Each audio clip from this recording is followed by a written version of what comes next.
This is the Horse Radio Network. Greetings, everyone. Coach Jen here, and thanks for tuning in to Horse Tip Daily, episode 1388, brought to you by the Horse Radio Network Auditors. If you'd like to support Horse Radio Network by becoming an auditor, just go to horsetipdaily.com and click on the Become an Auditor banner to find out how to do that. Today, I'm sitting down with Mary Schwentker to chat about riding in clinics. Mary is an ICP certified instructor level 2, a United States Pony Club A graduate, and holds USDF bronze and silver medals. So let's get right to it. So thrilled to welcome Mary Schwentker to Horse Tip Daily to chit-chat about some really great and handy takeaway, useful tips. Thanks for spending a little time with me today, Mary. I am so excited to be here. Thank you for inviting me. As we record this, it's the dead of winter in Virginia, where you are from. So hopefully this offers you an opportunity to warm your toes for a few minutes. It is. It is crazy here. They're calling for ice to start falling from the sky at any minute. It's insane. So, I'm glad to be inside. I'm glad to be inside. Well, our tip today is going to be about clinics, because it's a really popular. In the off season, it's very popular to take riding clinics with names of people that are famous in your discipline, because it's their off season. And for other people, clinics are the way they get their regular instruction, because they don't have a regular riding instructor in their area that they use. So I thought I'd get Mary to come on, because she does clinics and she also does regular students, and talk a little bit about what to do and how to get the most out of a clinic when you sign up to ride, because you can sign up to ride in a clinic and you're paying big bucks usually, and you usually have to travel and you have to get a hotel and you have to pay for stabling. So it's a big investment. So you really want to get the best out of it. So what are some suggestions that you have, Mary, so that people can really maximize that investment? Well, I have to tell you, I am a total clinic junkie. There's nothing more I like to do more than ride in clinics and learn something new from somebody that I respect and really watch their horses go. And it's just totally my thing. So I love to ride in clinics. I love to watch clinics. I watch clinics online, teach clinics, I organize clinics. So clinic junkie, that's who I am. I think the first thing that I would say is when you pick out a clinic that you want to do, you really want to do some background. You want to make sure that it's the right clinic for you and your horse. And probably the best way to do that is to ask around, find out from other people who, have you ridden in this clinic? Do you know this person? You want to make sure that you're not going to put your horse in a situation where you might get overfaced, or if somebody has a different teaching style than your learning style, it may be a good mesh. And one of the other ways to do that would be to look them up online. A lot of times you can watch a YouTube as I'm teaching, and you'll get a pretty good idea for whether or not it's going to work for you. And then the next piece I would say would be to make sure as you enter that clinic that you're entering at an appropriate level. So if you jump 2.6 and you're like, someday I'm going to jump 3 feet, do not enter the 3-foot category. It will not go well. So just make sure that you don't want to enter the division that's too easy for you, because when you're clinicking, the top dog doesn't always get the best clinic and the bottom dog doesn't always get the best clinic. But if you're right in the middle, then you're going to get the benefit of all of it, right? So it's important to get in there at the right level. Boy, I have so much. The next thing I would say is make sure that you and your horse are fit enough. In the middle of winter, you might be I'm so bored. I'm so sick of riding around this tiny indoor. I'm going to enter a clinic, and then it turns out you've only been riding once a week, and that's probably not enough to go ride with some Olympian. Yeah. So really think about whether or not you guys are ready to go do a serious clinic. That would be where I would start. And then going forward from there, once you've done your background, you've decided you're fit enough, I would say, your turnout's really important when you get there. Right. So you want to make sure that your tack is clean and your horse looks brushed up and looks really nice. and that you want to, show up with those polished boots, right? And, clothes that fit so whoever, and this is a little hard in Virginia in the wintertime, that you're not wearing the puffiest coat you have that's super warm, that you might suck it up and be a little chilly so the clinician can see, where your position is, which might be hard to see if you're wearing too many layers. And honestly, once you're in a clinic and you're riding around, you're warm, right? You're going to be plenty warm. Yeah. You'll be shedding layers. You'll be shedding layers. But, as an instructor, you get people that are all bundled up and like, I cannot see if he's slouching or if she's just wearing a really puffy coat. It's sometimes really hard to see. So, and then as a teacher, what makes me crazy is everybody's got those giant scarves now. And I'm terrified somebody's going to fall off, have the horse step through the giant scarf, and then it's going to be not the clinic we were hoping for. Oh, gosh, Mary. So that vision. I can't get that out of my head. Get rid of the giant scarf. I have seen it over and over. Like people show up in these enormous scarves, and I'm like, well, what are we doing? So maybe a gaiter instead of a giant scarf. Yes, absolutely. That's what I ride in all the time. I just hate to be cold. So anyway, and then the other thing, I went and I watched a clinic with an Olympian just 2 weeks ago, as a matter of fact. And in one of the classes that she was teaching, someone showed up in this tie down that was made out of binder's twine and double end snaps. Yikes! I'm just saying, if you're going to go ride for an Olympian, you might not want to show up in binder's twine and double end snaps for tie downs.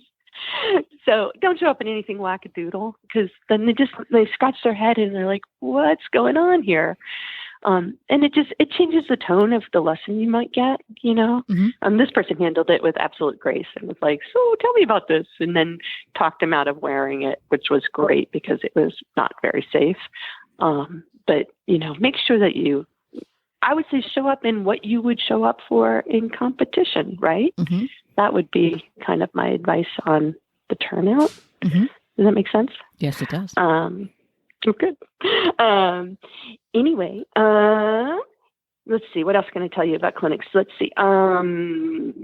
If you are riding in a group that's a little bit later in the afternoon, or maybe not the first group, I would get there early enough that you can watch some of the earlier groups so that you can, see what courses or what exercises the clinician's going for. A lot of times people will build a course and everybody's going to ride the same course, just at different heights.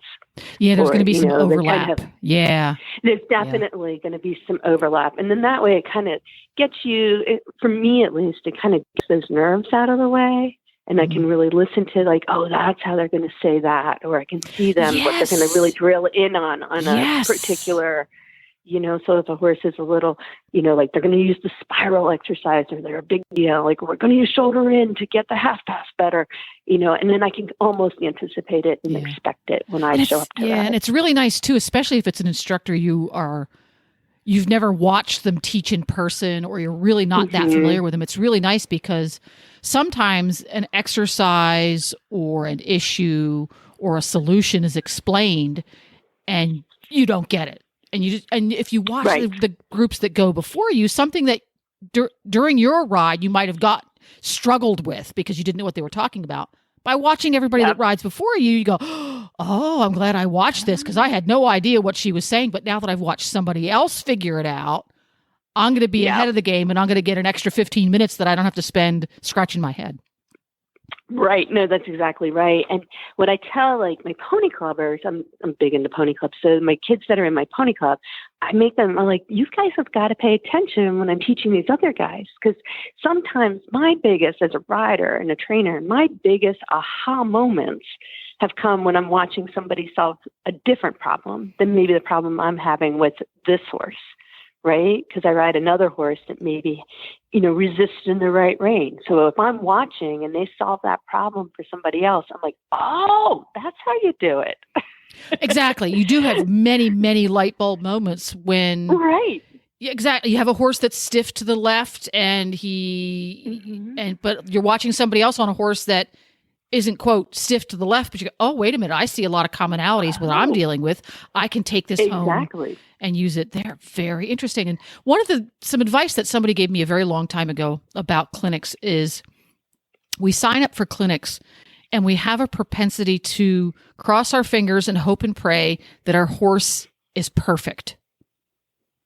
Yes, I wrote some notes down before we phoned, and one of the things I have at the top of this page right here, it says, tell her, don't worry if your horse is having a bad day. I actually, as a clinician, I love it when they're like, oh my gosh, he's never this naughty, right? I'm like, fabulous, because you just paid me a whole bunch of money to help you fix naughty. Exactly. So it's an opportunity, isn't it? Like, oh my gosh, I have help fixing this, because, the next time he's going to be naughty is when he's at a competition. And then I'm like, let this be my problem. Let me fix this for you as a clinician. I'm like, it's great. And I never worry about it. It just gives me more tools in my box to figure out how to help this horse get through this moment. So absolutely. I'm almost like, oh, good. I'm glad you blew that flying change, because I would love some help fixing that. So there you go. That's kind of my thought. One of the things that everybody's got pictures and video of everything nowadays.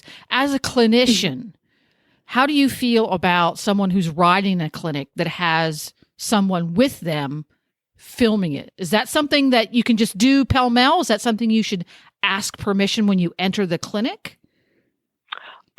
I love it. I think it's more information for my rider to be able to connect what I'm saying and then watch it back. And when I ride in a clinic, or even just with my regular coach, I always get video. Lots of little short segments that I can watch over and over and over. Especially when we're drilling down into a problem that we're trying to solve for a horse. I guess to be most polite, it's probably best to ask. I have to say I've never asked, so there's that. I've been told I couldn't video, so I don't know. But yeah, I guess to be most polite, you should probably ask. There we go. Well, you could even just ask the organizer, you know. Hey, by the way, my best buddy's coming with me, and he's going to film the whole thing. So I suppose that it would only be an issue if the clinic was paying a professional videographer to be there to create videos for the participants, or to be shown later on TV or for some streaming service or something. But yeah, cool. Well, great advice. Great ways to help make it best. If you were to post those videos, in a public forum, that might change. If you're just taking them home for your personal use to watch that, that may be a different scenario. Yeah, different story. Cool. Well, where can folks find Mary Schwentker online and stalk her appropriately and quiz her about clinics and lessons, et cetera, et cetera, et cetera? I think the best place to find me would probably be through Facebook, and just use Messenger and message me, and that would be awesome. What's the name of the Facebook page? Oh, it's Mary Schwentker. So it's SCHWENTKER. You pronounce all the letters. All the letters, yes. All the consonants. All the consonants. I will also put a link to your Facebook page on the show notes page for this episode, and you can also find it there. Super. Well, that about wraps it up. You can find links to today's guests and topics at horsetipdaily.com. This is episode number 1388, by the way. Thanks for tuning in, and until next time, go ride your horse. The Horse Radio Network and the Horse Radio Network hosts are not responsible for statements made by guests on the Horse Tip Daily. Please use your own judgment when listening to the tips on this show.